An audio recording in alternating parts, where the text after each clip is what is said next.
Hello everyone, welcome back to my channel. आप सभी का फिर से स्वागत है। I hope all of you are doing well. उम्मीद करता हूँ आप सभी फिट, फाइन और हेल्दी होंगे। पिछले वीडियो में हमने ओवरव्यू ऑफ फ्रेंच रेवोल्यूशन किया था। इस वीडियो में हम इम्पोर्टेंस ऑफ फ्रेंच रेवोल्यूशन पढ़ने वाले हैं। तो चलिए स्टार्ट करते हैं।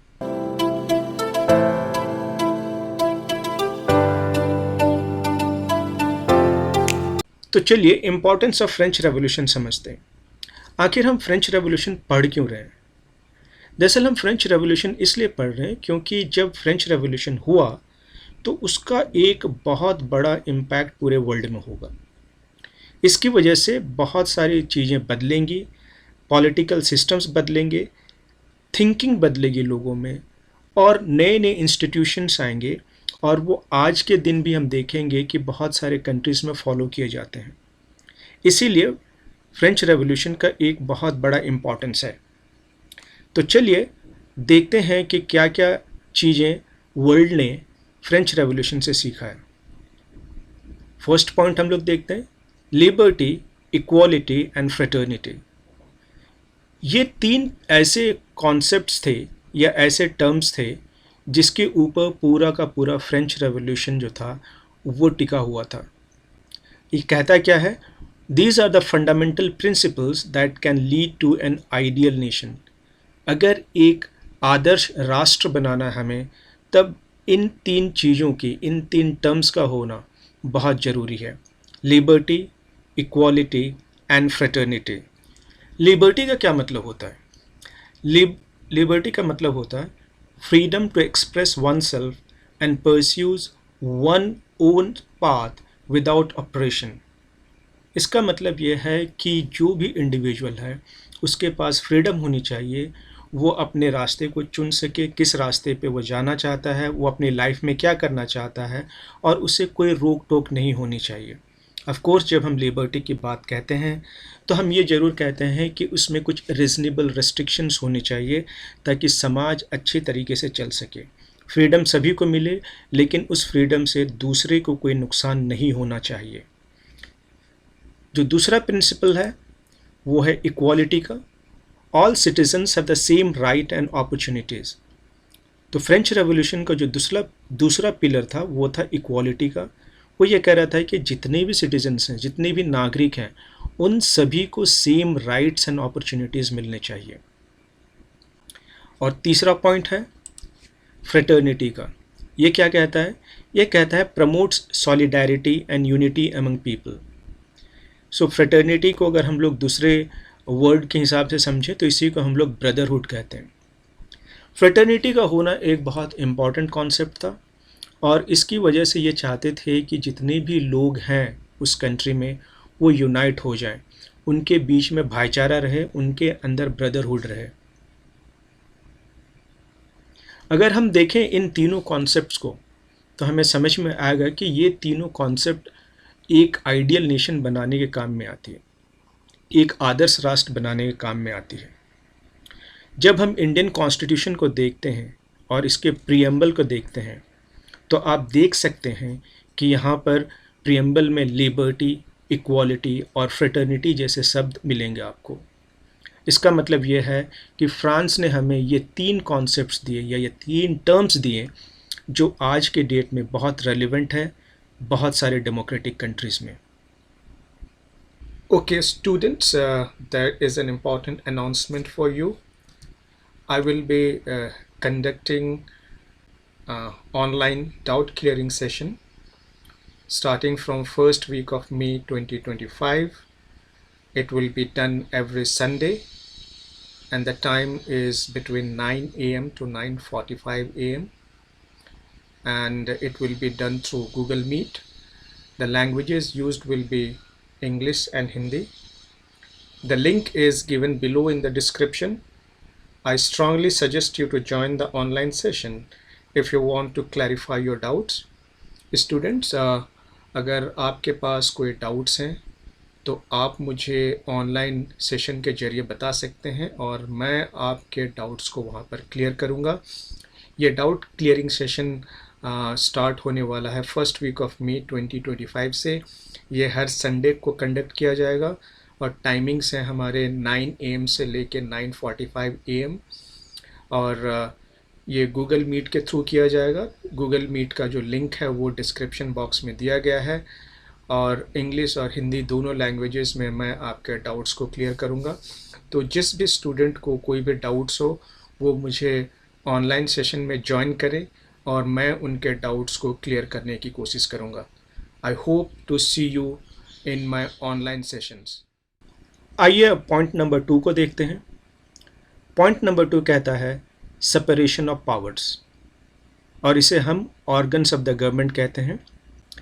इसमें आप देखेंगे कि यहाँ जो पावर है उसको 3 पार्ट्स में डिवाइड किया गया है, लेजिस्लेटिव, एग्जीक्यूटिव एंड जुडिशरी। आइए इसको थोड़ा सा और आगे समझने की कोशिश करते हैं। तो यहाँ पर हम लेजिस्लेटिव, एग्जीक्यूटिव और जुडिशरी को और थोड़ा बेहतर तरीके से समझने की कोशिश करते हैं। आप लोगों ने 8th स्टैंडर्ड में ऑलरेडी पढ़ा होगा।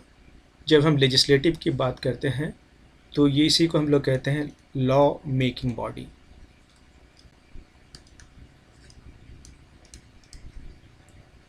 इसके 3 इम्पॉर्टेंट फंक्शंस होते हैं। First, to make new laws.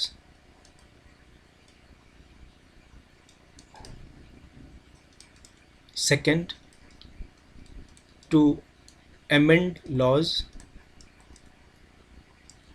and third, to repeal laws। तो लेजिस्लेटिव बॉडी का काम ये होता है कि वो नए कानून बनाती है, और अगर उस कानून में कोई संशोधन करना होता है, कोई चेंज करना होता है, तो ये काम भी लेजिस्लेटिव का ही होता है या लेजिस्लेचर का होता है। और अगर किसी लॉ को रिपील करना होता है यानी उसे नल और वॉइड करना होता है, उसे खारिज करना होता है, तो ये काम भी लेजिस्लेचर का ही होता है। तो लेजिस्लेटिव फंक्शंस में हम देखेंगे कि ये 3 इम्पॉर्टेंट काम किए जाते हैं। तो जब पावर का डिवीज़न किया गया ऑर्गन्स ऑफ द गवर्नमेंट में, तो ये 3 अलग अलग इंस्टीट्यूशंस बनाए गए ताकि पावर किसी एक इंस्टीट्यूशन के पास ना रहे, क्योंकि अगर पावर किसी एक इंस्टीट्यूशन के पास रहता है तो उसकी वजह से उस पावर का मिसयूज़ होने के चांसेस बहुत ज़्यादा होती है। एग्जीक्यूटिव का काम क्या है? एग्जीक्यूटिव का काम है to implement the laws.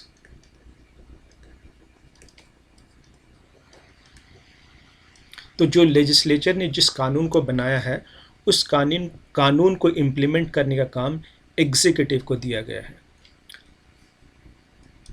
Judiciary का काम क्या होता है? जुडिशरी के जो इम्पॉर्टेंट फंक्शंस होते हैं वो होते हैं to resolve conflict and provide justice.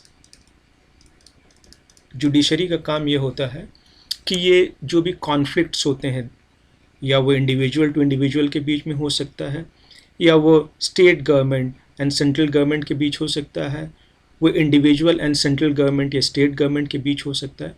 किसी भी तरह का कॉन्फ्लिक्ट जो होता है वो रिजॉल्व करने का काम किसके पास होता है? वो होता है जुडिशरी के पास। इसका सेकंड इम्पॉर्टेंट फंक्शन है टू इंटरप्रेट द लॉ।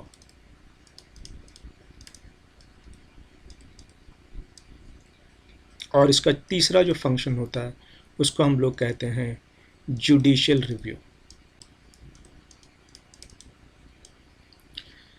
तो ये 3 फंक्शन है जुडिशरी के। इंटरप्रिटेशन ऑफ लॉ का मतलब ये होता है कि अगर सरकार के किसी संस्थान को, किसी इंस्टीट्यूशन को समझने की ज़रूरत पड़ती है कि कानून आखिर कह क्या रहा है, तो वो जुडिशरी के लोग उनको जाकर ये बताते हैं कि इस कानून का मतलब ये होता है।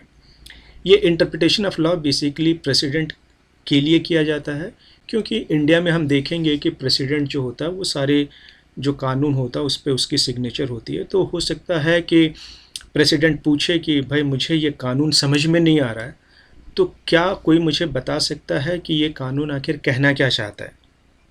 और इसी वजह से क्या होता है कि जुडिशरी के लोग फिर जाते हैं और प्रेसिडेंट को समझाते हैं कि देखिए इस कानून का मतलब ये हो। जहाँ तक जुडिशल रिव्यू की बात है, इसका मतलब ये होता है कि हम ये चेक करते हैं कि जो भी नया कानून बन रहा है क्या वो कॉन्स्टिट्यूशन के अगेंस्ट जा रहा है या नहीं जा रहा है। मैं फिर से रिपीट करता हूँ, जो भी नया कानून बन रहा है देश में, क्या वो कानून कॉन्स्टिट्यूशन के अगेंस्ट जा रहा है या नहीं जा रहा है, इसी को हम लोग जुडिशियल रिव्यू कहते हैं। इन तीनों कॉन्सेप्ट को देने वाले या इस आइडिया को देने वाले जो फिलोसोफर थे फ्रांस के, उनका नाम था मॉन्टेस्क्यू। उनका नाम था मॉन्टेस्क्यू, ये नाम याद रखिएगा। तो अब हमें थोड़ा बहुत ये समझ में आने लगा है कि फ्रांस के लोगों ने वर्ल्ड को बहुत सारी चीज़ें दी हैं। उसमें से ये जो सेपरेशन ऑफ पावर का पूरा फॉर्मूला है, ये भी फ्रांस से निकल कर आया है।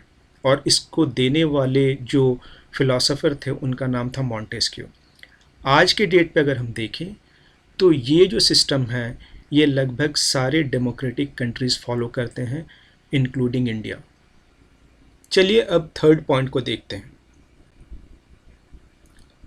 Republican form of government where people elect their rulers including the head of the state। जब हम मॉडर्न डेमोक्रेसीज की बात करते हैं तो हम देखते हैं कि फ्रेंच रेवोल्यूशन ने रिपब्लिकन फॉर्म ऑफ गवर्नमेंट को प्रमोट करने की कोशिश की और इसमें बहुत हद तक ये सफल भी हुई। ऐसा नहीं था कि रिपब्लिकन फॉर्म ऑफ गवर्नमेंट कोई पहली बार बन रही थी वर्ल्ड में। अगर हम इंडियन हिस्ट्री को देखें तो यहाँ पर जब वैदिक एज हुआ करता था उस टाइम में भी रिपब्लिकन फॉर्म ऑफ गवर्नमेंट हुआ करती थी। लेकिन जहाँ हम मॉडर्न डेमोक्रेसीज़ की बात करते हैं तो रिपब्लिकन फॉर्म ऑफ गवर्नमेंट को प्रमोट करने वाले जो कंट्री थी वो फ्रांस हुआ करती थी। अब हम फोर्थ कॉन्सेप्ट पे चलते हैं और बहुत ही इम्पॉर्टेंट कॉन्सेप्ट है, राइट्स टू पीपल। तो जब फ्रेंच रेवोल्यूशन होगा तो वहाँ के जो लोग रहेंगे उनको बहुत सारे राइट्स मिलेंगे और उनमें से कुछ राइट्स हैं right to life, freedom of speech, freedom of opinion, equality before law. तो हम ये देखेंगे कि फ्रांस में जब क्रांति होगी तो वहाँ के लोगों को बहुत सारे सिविल राइट्स मिलेंगे और ये एक ऐसी कंट्री रहेगी जो बहुत सारे लोगों को इंस्पायर करेगी कि आप भी अपने सिटीजन्स को, आप भी अपने नागरिक को ये सारे राइट्स दें। एक बात बता दूं कि ऐसा नहीं था कि सिर्फ फ्रांस के लोगों को ही इस तरह के राइट्स मिले। उसी कंटेम्प्रेरी इरा में जाएंगे तो हम देखेंगे कि यूनाइटेड स्टेट्स ऑफ अमेरिका ने भी अपने कॉन्स्टिट्यूशन में बहुत सारे राइट्स अपने सिटीजन्स को दिए थे। लेकिन जहाँ तक ये बात स्प्रेड होने की है तो ये फ्रेंच रेवोल्यूशन के बाद सबसे ज़्यादा स्प्रेड होगी और इससे बहुत सारे कंट्रीज़ इंस्पायर होंगे और इस तरह के राइट्स अपने सिटीजन्स को देंगे। चलिए अब नेक्स्ट पॉइंट पे चलते हैं। ये कह रहा है सेंस ऑफ कलेक्टिव बिलोंगिंगनेस, ला पात्रे, फादरलैंड, ले सिटोयन, citizen, new flag, national anthem etcetera. अब इसका क्या मतलब है? जब हम सेंस ऑफ कलेक्टिव बिलोंगिंगनेस की बात करते हैं तो हम ये जानने की कोशिश करते हैं कि क्या सिटीजन्स के बीच में कोई कॉमन एलिमेंट है या नहीं है। इसका मतलब ये है कि क्या जो सिटीजन्स हैं, डिफरेंट सिटीजन्स हैं, मान लें कि ये एक सिटीज़न है, ये एक सिटीज़न है, फिर ये एक सिटीज़न है, तो क्या इनके बीच में कोई कॉमन एलिमेंट है? अगर इनके बीच में कोई कॉमन एलिमेंट नहीं होगी तो ये लोग जुड़ नहीं पाएंगे, ये एक साथ नहीं रह पाएंगे। तो फ्रेंच रेवोल्यूशनरीज ये ढूंढने की कोशिश करेंगे या ये इनोवेशन करने की कोशिश करेंगे कि किस तरह से इन सभी लोगों के बीच में कुछ कॉमन एलिमेंट्स हो, कुछ कॉमन आइडेंटिटी हो, जिसकी वजह से ये एक दूसरे के साथ जुड़ कर रह सके, इनके बीच में यूनिटी हो। दरअसल बात यह है कि जब ये फ्रेंच रेवोल्यूशन हो रहा था या उससे पहले की बात देखें तो ये लोग छोटे मोटे रिवोल्ट्स किया करते थे, लेकिन ये सक्सेसफुल नहीं हुआ करते थे। 1-2 दिन तक रिवोल्ट हुआ और उसके बाद हम देखेंगे कि ये रिवोल्ट ख़त्म हो जाया करते थे। तो इनको लग रहा था कि हमारे बीच में कुछ ऐसा एलिमेंट नहीं है, हमारे बीच कुछ ऐसा नहीं है जो हमें जोड़ कर रख सके। तो वो लोग ये ढूंढ रहे थे, वहाँ के थिंकर्स, वहाँ के फिलोसोफर्स, वहाँ के रेवोल्यूशनरीज ये ढूंढ रहे थे कि क्या कुछ ऐसे कॉमन एलिमेंट्स हम बना सकें जिसकी वजह से इन लोगों के बीच में एक यूनिटी आ सके। और उसमें से एक कॉन्सेप्ट जो उन्होंने दिया था वो है फादरलैंड का। फादरलैंड का मतलब ये होता है कि हम सब का फादरलैंड कौन सा है? फ्रांस। यानी कि हम सब यहीं से जन्मे हैं, तो हमारे बीच में एक ब्रदरहुड होनी चाहिए। उन्होंने जैसे कॉन्सेप्ट दिया सिटीजन्स का। अब सिटीजन्स का मतलब ये होता है कि सारे लोग नागरिक हैं यहाँ के और सबके बीच में इक्वालिटी है। इक्वालिटी जब हो जाएगी तो इसका मतलब है कि सबको हम बराबरी के हिसाब से देख रहे हैं। और वहीं पर जब उन लोगों ने कॉन्सेप्ट दिया न्यू फ्लैग का, तो वो ये कह रहे थे कि देखिए ये जो फ्लैग है ये एक बहुत ही इम्पॉर्टेंट पार्ट है हमारे कंट्री का और ये सभी के लिए सेम है, सभी के लिए एक ही फ्लैग है। तो ये सारी चीज़ें एक कॉमन एलिमेंट की तरह काम करेगी और वहाँ के लोगों को जोड़ने का काम करेगी। और उसी तरह से हमने नेशनल एंथम भी देखा। तो नेशनल एंथम भी क्या होता है, सारे कंट्री में एक ही होता है जिसको सारे लोग फॉलो करते हैं। तो जब हम सेंस ऑफ कलेक्टिव बिलोंगिंगनेस की बात करते हैं तो हम उन चीज़ों को देखते हैं जो लोगों के बीच में कुछ कॉमन आइडेंटिटी को ढूंढे और उनको एकजुट करने की कोशिश करे ताकि उनके बीच में एक यूनिटी बनी रहे।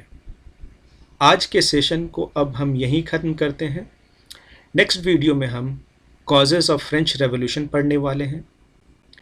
Thank you for watching this video. अगर आपको ये वीडियो अच्छा लगा है तो इसे लाइक करें। अगर अभी तक आपने इस चैनल को सब्सक्राइब नहीं किया है तो सब्सक्राइब करें। मिलते हैं नेक्स्ट वीडियो में, तब तक के लिए take care and keep learning. Bye bye.